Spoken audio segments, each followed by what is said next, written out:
Creo que si termináramos ahora mismo estaríamos bien después de esa lectura, ¿verdad, hermanos? Qué clara, qué increíble. La palabra pecado aparece 11 veces, hermanos, en este capítulo 6 de Romanos. En el capítulo 5 se habló acerca de la justificación. El capítulo 6 se habla acerca de la santificación. El capítulo 5 habla de una condición legal del ser humano, que ya somos justos, declarados inocentes delante del Padre. El capítulo 6 habla de la condición moral del cristiano: santidad, pureza.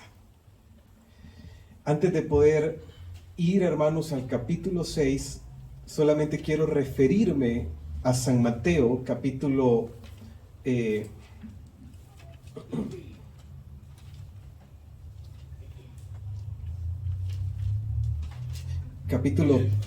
13, versículo 22. Esta es la parábola, hermanos, del sembrador. Y solamente quiero decir esto para que nuestras reuniones de los domingos, donde venimos a escuchar la palabra, sean más efectivas. 3 terrenos en los que sembró Jesús: junto al camino, el terreno pedregoso con muchas piedras, el terreno entre espinos y la buena tierra. Cuatro terrenos. Jesús tiró la misma semilla, hermanos. No es como que dijo, no, pues como va a caer entre las piedras, va a ser una semilla de menos calidad. La misma calidad, hermanos.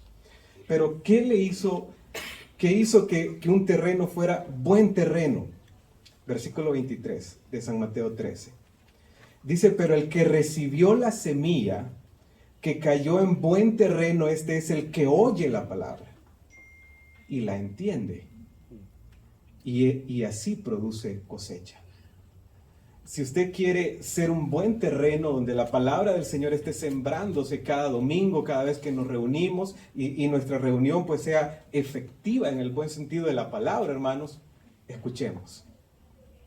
El segundo paso es entendamos.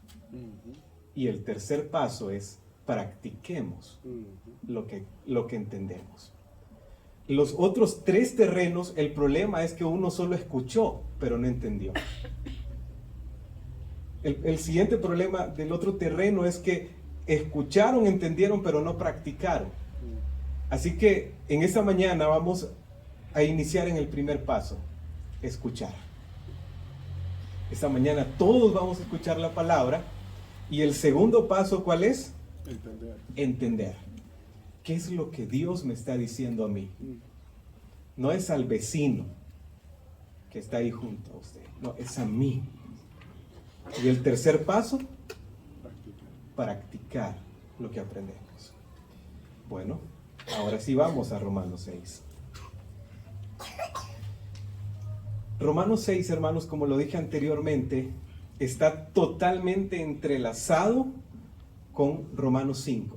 De hecho, el pastor Manuel dio una tremenda exposición sobre este capítulo 5.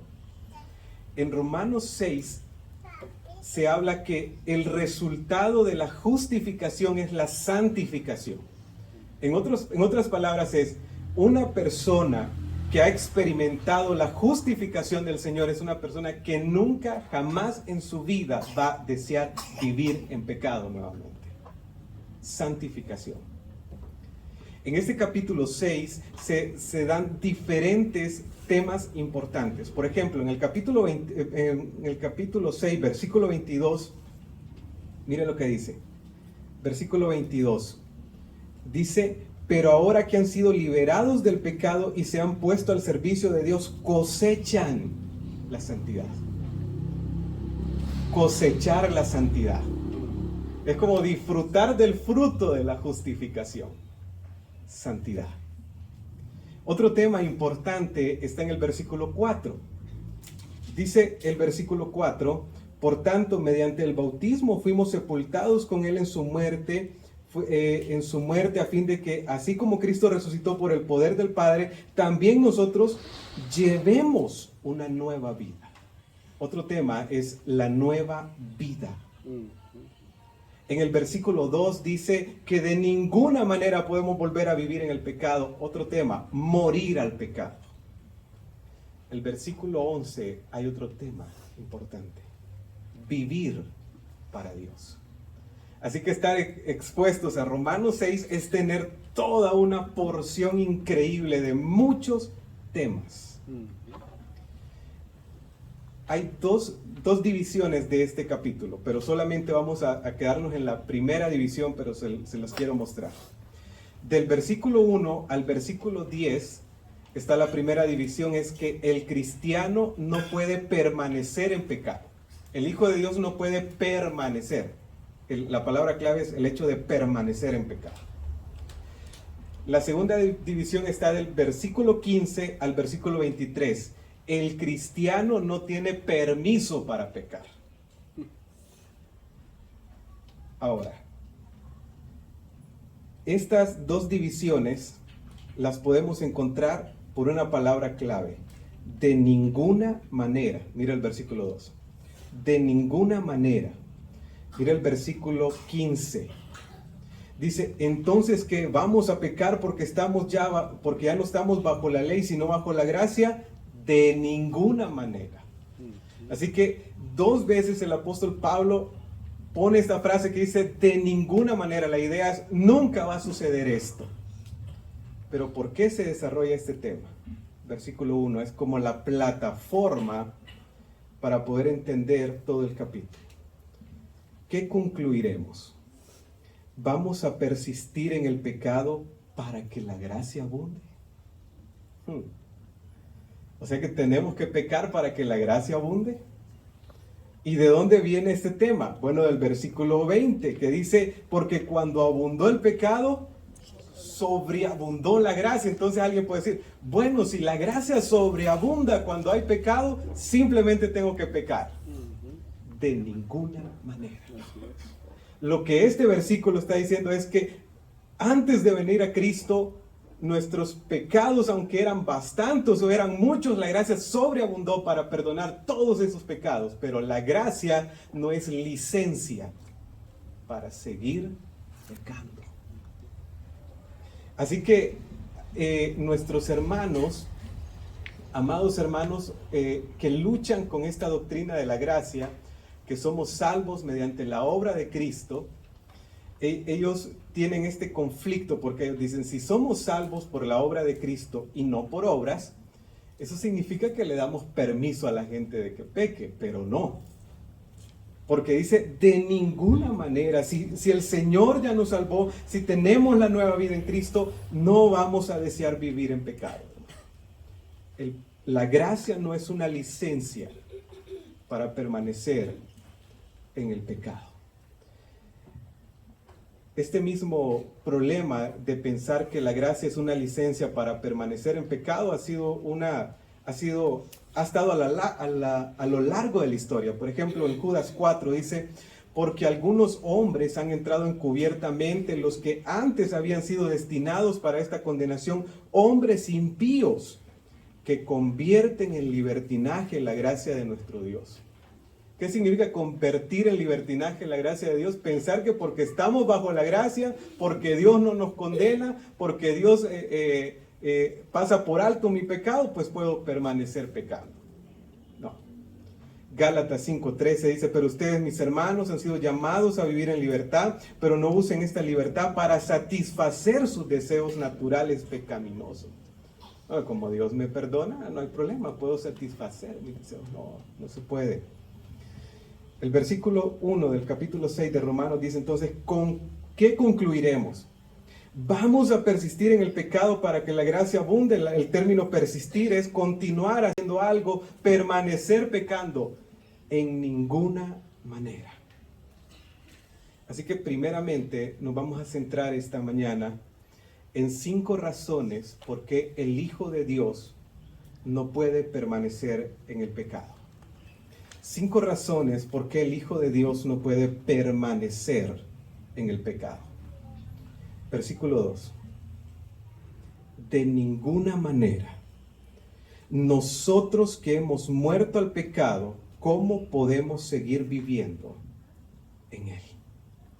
quienes nosotros, todos aquellos que hemos entregado nuestra vida a Cristo, nunca más podemos volver a permanecer viviendo en pecado. Permanecer, hermanos, viviendo en pecado. Ahora dice, los que hemos muerto, y mira esa expresión, hemos muerto, esa es una acción que sucede justamente al momento de la salvación. Cuando el Señor le da salvación, es en ese momento que estamos muriendo al pecado. Pero necesitamos entender el término muerte. El término muerte no significa extinción, sino separación. ¿Cuál es la diferencia? Si fuera extinguir o borrar o desechar por completo, significaría que nuestros cuerpos ya no reaccionarían al pecado. Pero la separación significa que aunque el pecado y yo éramos uno, Cristo nos separó del pecado. Pero esto no quita que de vez en cuando el pecado nos venga a coquetear diciéndonos, vuélvete a unir a mí. Hermanos, vamos a experimentar este tipo de situaciones donde van a venir deseos pecaminosos, el pecado coqueteándonos nuevamente para que nos volvamos a unir a Él. Pero hemos muerto al pecado. Ya no estamos unidos al pecado. Cristo hizo una separación entre el pecado y yo. Así que el primer aspecto, ¿por qué nosotros no podemos vivir en pecado o permanecer en pecado? Es porque hemos muerto al pecado. Estamos separados de Él. Ya nuestra condición es otra. En el versículo 18 dice, en efecto, habiendo sido liberados del pecado, ahora ustedes son esclavos de Dios, de la justicia. Versículo 22 dice, pero ahora han sido liberados del pecado y se han puesto al servicio de Dios. Así que lo primero es, un creyente, un hijo de Dios no puede permanecer en pecado porque hemos muerto al pecado. Porque el Señor nos ha separado del pecado. Ha puesto una separación ya. Número 2, versículo 4. Encontramos el segundo aspecto. Dice, por tanto, mediante el bautismo fuimos sepultados con Él en su muerte, a fin de que así como Cristo resucitó por el poder, dice, así como Cristo resucitó por el poder del Padre, también nosotros llevemos una nueva vida. El segundo aspecto, ¿por qué usted y yo no podemos permanecer en pecado si somos hijos de Dios? Es porque andamos en una nueva vida. Las cosas viejas han pasado.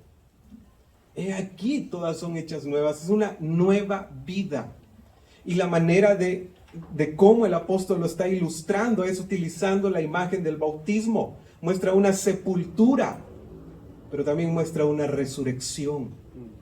Y esto es lo que significa, hermanos, cada vez que bautizamos a una persona, lo sumergimos para que muera con Cristo, pero también lo levantamos para decirle, tú has resucitado con Cristo, tienes una nueva vida. Es una nueva vida. Por eso usted y yo ya no podríamos permanecer viviendo en el pecado. Tener una nueva vida es ir por un camino diferente al que íbamos antes. Ahora vamos en el camino de Cristo. Estamos en Cristo. El aspecto número 3, ¿por qué no podemos permanecer en el pecado? Lo encontramos en el versículo 5. En efecto, si hemos estado unidos con Él en su muerte, sin duda también estaremos unidos con Él en su resurrección. Y el término clave es unidos. Usted y yo no podríamos permanecer en pecado porque hemos sido unidos a Cristo. Antes éramos uno con el pecado, pero ahora hay una separación entre el pecado y mí, y ahora me uní a Cristo. Por lo tanto, si usted intenta permanecer en pecado como está unido a Cristo, es como que Cristo esté pecando con usted. No, esto no podría funcionar. Cristo es santo, hermanos. La santidad es el atributo de Cristo. Así que hemos sido unidos a Él. Esta palabra, estar unidos a Cristo, significa adherirse, pegarse a Cristo, ser injertado a Cristo. Así que Cristo y usted son uno solo. Por eso usted no podría permanecer en pecado.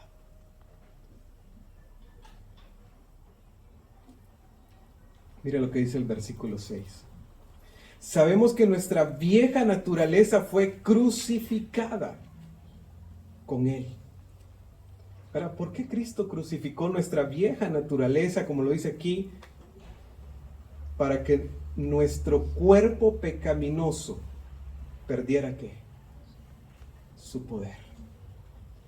A través de la muerte de Cristo, hermanos, que hemos sido crucificados con Él, el pecado ha perdido su poder en nuestras vidas. Cristo debilitó el poder del pecado.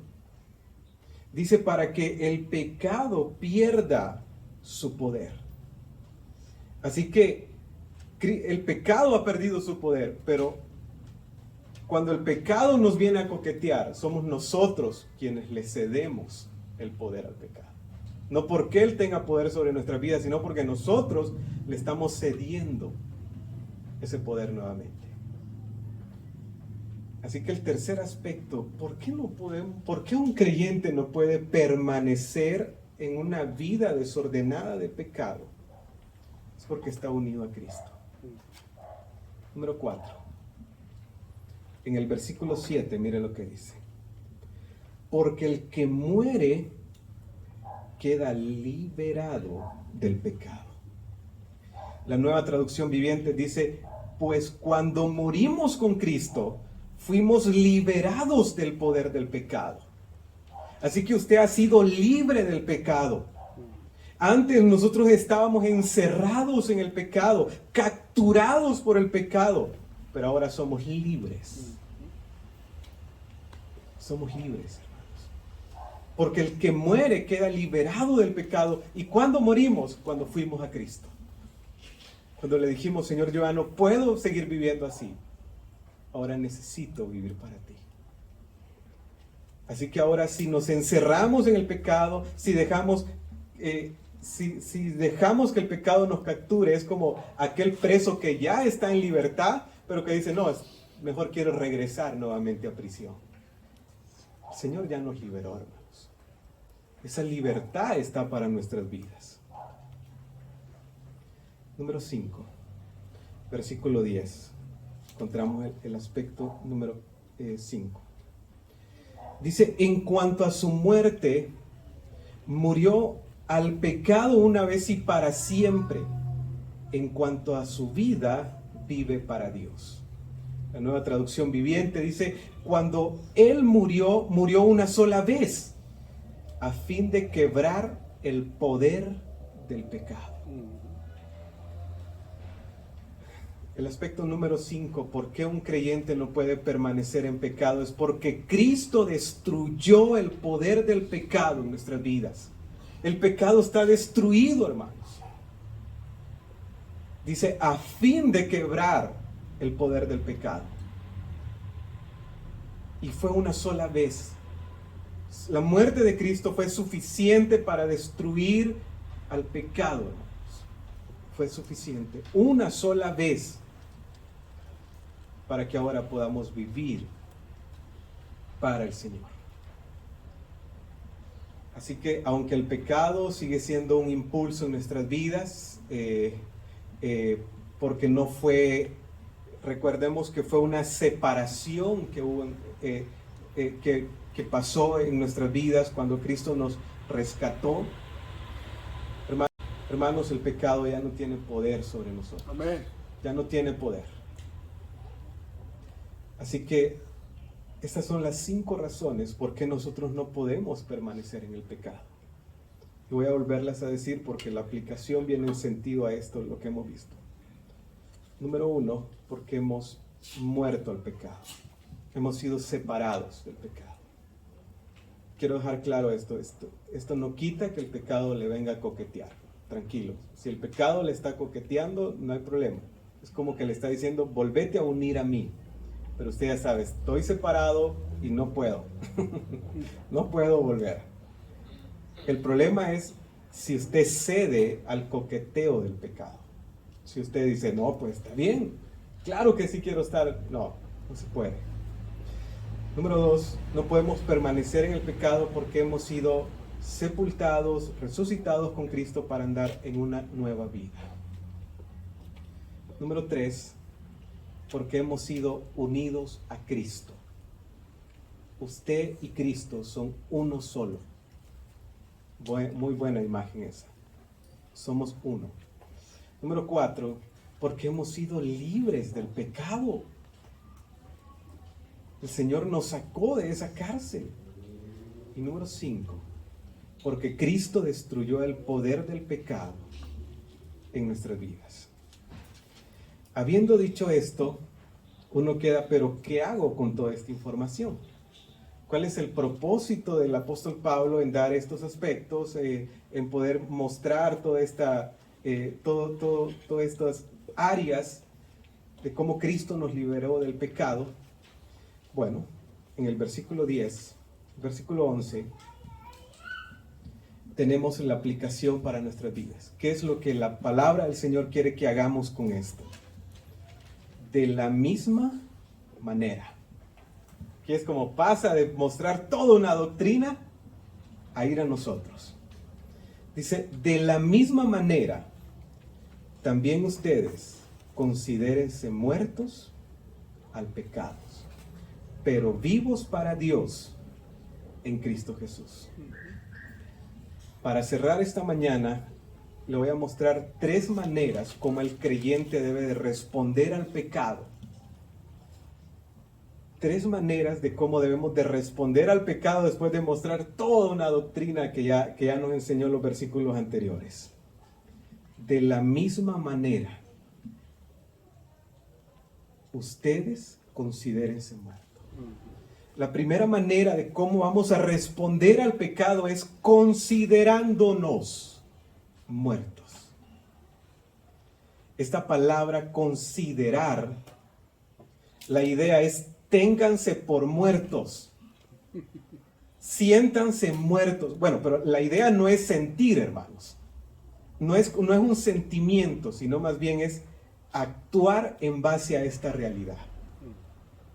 Yo actúo en base a que he muerto al pecado. Porque recuerde que la palabra no es están muriendo al pecado. No, murieron al pecado. Como ya morimos al pecado, ahora actúo en base a esta verdad. Así que como ya morí al pecado, ya no tengo necesidad por qué seguir haciendo estas cosas. Ya morí. Considérense muertos al pecado, pero vivos para Dios en Cristo Jesús.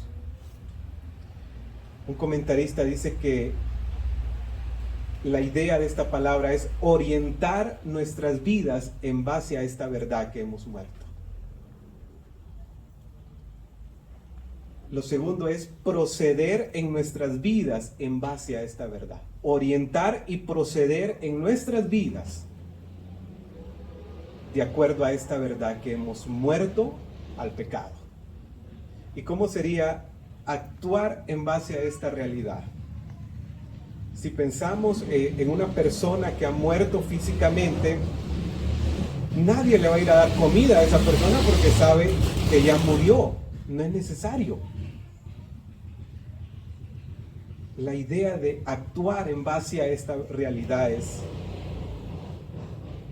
quitemos todas aquellas cosas que ya no las necesitamos en nuestra vida, que eran parte del pecado. Empezar a depurar nuestras vidas. Empezar a orientar nuestra vida hacia otra verdad de vivir para Cristo.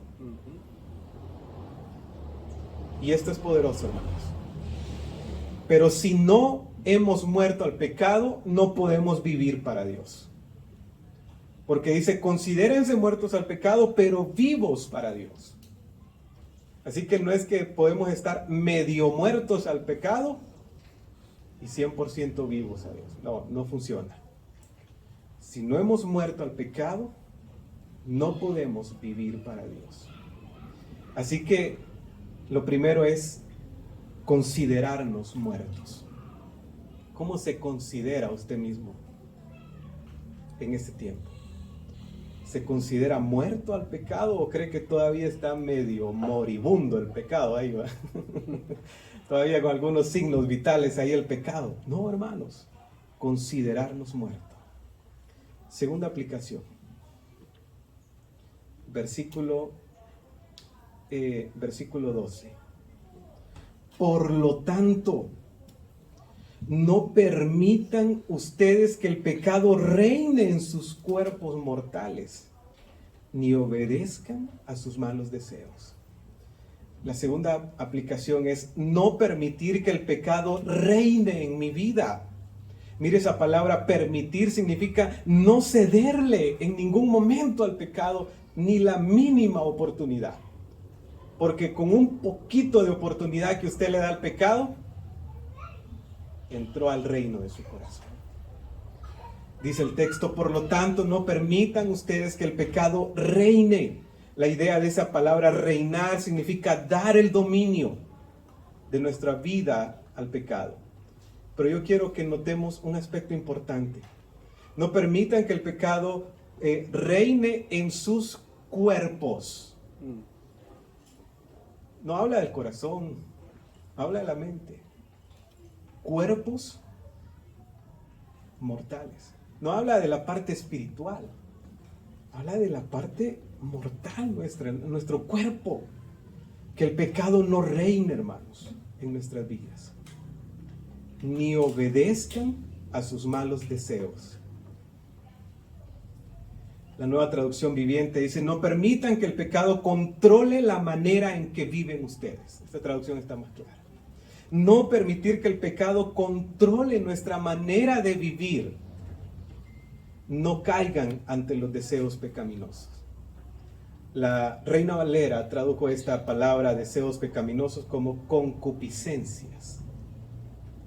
La idea de la palabra concupiscencia es un deseo sobre deseo. Y es que ese es el pecado.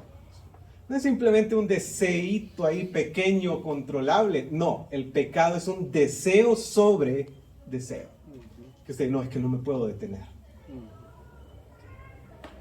Con la mínima oportunidad que usted le dé al pecado de reinar en su vida, usted va a tener que obedecerlo. Cuando vengan esos deseos sobre deseos. Por eso la aplicación es no permitir, no dejar que el pecado controle nuestras vidas. Porque el pecado opera de esta manera. Primero controla nuestras vidas y después nos lleva a cometer estos deseos pecaminosos.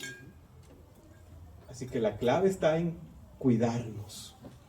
Decir, no, yo no voy a permitir que el pecado reine en mi vida. Puede ser la puerta más pequeña que usted abra, pero si usted la abre para el pecado, después el pecado le va a exigir que conceda o que cumpla las concupiscencias, los deseos fuertes de nuestra naturaleza pecaminosa. Ok. Llevamos 2 aplicaciones después de todo lo que hemos visto en base al pecado. Número 1, considerarnos muertos al pecado, actuar en base a esta verdad. Mi vida vivir mi vida de esta manera, basado en la realidad que he muerto al pecado. Ya no tengo que seguir alimentando nada más, ya no tengo que hacer algunas cosas que antes hacía porque ahora son pecado. Número 2, no permitir que el pecado reine en mi vida. Y número 3, miremos el versículo 13. No ofrezcan los miembros de su cuerpo al pecado como instrumentos de justicia. Al contrario, ofrézcanse más bien a Dios como quienes han vuelto de la muerte a la vida. Habla de ofrecer nuestro cuerpo como un instrumento para servir al Señor. Dice, no ofrezcan los miembros de su cuerpo al pecado. El término ofrecer significa poner a disposición de. No pongan su cuerpo a disposición del pecado. Pero hay otra palabra que significa la palabra instrumento. Y esta palabra es importante porque significa arma. Que sus cuerpos no sean una arma para el mal. Todo lo contrario, ofrezcan su cuerpo para el servicio de Dios. Poner nuestro cuerpo al servicio de Dios. Pero mire el texto, ofrezcan ¿qué? Sus cuerpos, no, ofrezcan los miembros de su cuerpo. Señor, antes usaba mis ojos para pecar, pero ahora son suyos. Señor, antes usaba mis pies para pecar, pero ahora mis pies son suyos. Señor, antes mis manos estaban llenas de pecado, pero ahora mis manos son suyas. Eso significa, hermanos, los miembros de su cuerpo. Decirle, Señor, mi cuerpo ya no se va a prestar más al pecado. Va a ser para ti. Y este es un voto, hermanos, o un compromiso a la santidad en nuestras vidas. Señor, ya no prestar mi mente para seguir maquinando pecado. Es para ti. Es para ti. El fruto de la justificación es la santificación. Dice el versículo 14, así el pecado no tendrá dominio sobre ustedes. Si usted quiere que el pecado ya no tenga dominio sobre su vida, número 1, considérese muerto al pecado. Número 2, no permita que el pecado reine en su vida. Y número 3, presente su cuerpo como un instrumento para servir a Dios. Yo no sé, hermanos, si yo ya les había contado sobre esta historia que leí de un animalito que se llama armiño. Es un animal que vive en los bosques europeos, pero la característica más notable de este animalito, que es como un pequeño perro, es lo limpio. De hecho, para estas personas, el armiño es el símbolo de la limpieza.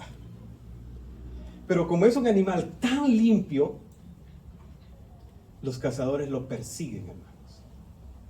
Porque muchos atuendos de los reyes los hacen a base de estos animalitos, de las pieles de estos animalitos. Dice que el armiño, cuando siente que cuando siente que ha ensuciado su pelaje, él trata de ponerse pulcro nuevamente porque no acepta vivir en suciedad. Así que como es un animal muy apetecido para la caza, ellos viven en madrigueras y cuando quieren cazarlos, los cazadores están esperando que salga. Cuando ya sale el armiño, es un animalito totalmente rápido, hermanos. Los cazadores tiran a los perros para que lo persigan y cuando el armiño esté cansado va a volver a la madriguera. Pero ellos tienen un truco. Ensucian la madriguera. Ponen grasa en la madriguera. Y cuando el armiño viene cansado y va a entrar a su madriguera, encuentra la puerta que está sucia. Y el armiño se queda ahí. Prefiere entregarse antes que ensuciarse. Esta debería ser nuestra convicción, hermanos. Preferir ir hasta las últimas consecuencias, a la muerte, antes que ceder al pecado. Así es. Porque ya no podemos, hermanos, vivir en pecado. Cristo nos liberó. Es Cristo quien nos da la santificación. Así que el resultado de la justificación es la santificación. Vamos a orar. Señor, en esta mañana le damos gracias por su palabra. Señor, y gracias por habernos justificado. Ayúdenos a cosechar ahora, Señor, el fruto de esa justificación, que es la santificación de nuestras vidas. Señor, si hay algún hermano esta mañana que sabe que su vida no ha estado en orden a su voluntad, que ha estado viviendo en pecado, Señor, oramos para que esta mañana él pueda entender el Evangelio. Señor Jesús, también oramos presentando esta mañana nuestros cuerpos en santidad delante de usted. Y diciéndole, Señor, que nuestros cuerpos no sean un instrumento para el pecado, que no sean una arma para cometer el pecado, sino que sean para ti, Señor. Purifíquenos, Señor Jesús.